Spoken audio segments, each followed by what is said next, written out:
കാസർഗോഡ് കുമ്പടാജയിലെ സ്ത്രീയുടെ മരണം കൊലപാതകമെന്ന് സ്ഥിരീകരണം. കുമ്പടാജെ മൗവാറിൽ ഒറ്റയ്ക്ക് താമസിച്ചിരുന്ന പുഷ്പലത വി ഷെട്ടിയാണ് കൊല്ലപ്പെട്ടത്. പരിയാരം മെഡിക്കൽ കോളേജ് ആശുപത്രിയിൽ നടത്തിയ പോസ്റ്റ്മോർട്ടത്തിലാണ് കൊലപാതകമെന്ന് സ്ഥിരീകരിച്ചത്. ഷഫീഖ് നസ്രുള്ള ചേരുന്നു. ഷഫീഖ്, കൊലപാതകയെ പറ്റി എന്തെങ്കിലും വിവരങ്ങൾ പോലീസിന് ലഭിച്ചിട്ടുണ്ടോ?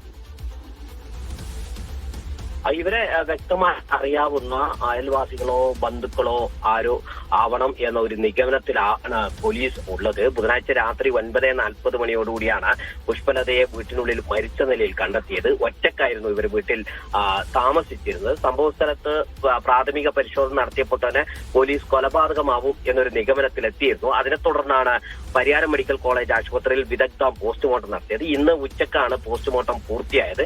അപ്പോൾ പോസ്റ്റ്മോർട്ടം റിപ്പോർട്ടിൽ കഴുത്ത് ഞെരിച്ച് ശ്വാസം മുട്ടിച്ചാണ് കൊല നടത്തിയതെന്ന പ്രാഥമിക നിഗമനത്തിലെത്തിയത്. പോസ്റ്റ്മോർട്ടം നടത്തിയ പോലീസ് സർജൻ സംഭവ സ്ഥലത്തെത്തി ഇതിന്റെ കൂടുതൽ ശാസ്ത്രീയ തെളിവുകൾ കണ്ടെത്തുന്നതിനായി പരിശോധന നടത്തിയിട്ടുണ്ട്.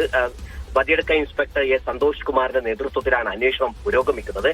പുഷ്പലത വി ഷെട്ടിയെ ഏറ്റവും അടുത്തറിയാവുന്ന ആളുകളാണ് കൊലപാതകി എന്ന ഒരു നിഗമനത്തിലാണ് ഇപ്പോൾ പോലീസ് ഉള്ളത്. ആ രൂപത്തിലുള്ള അന്വേഷണം പുരോഗമിക്കുകയാണ്.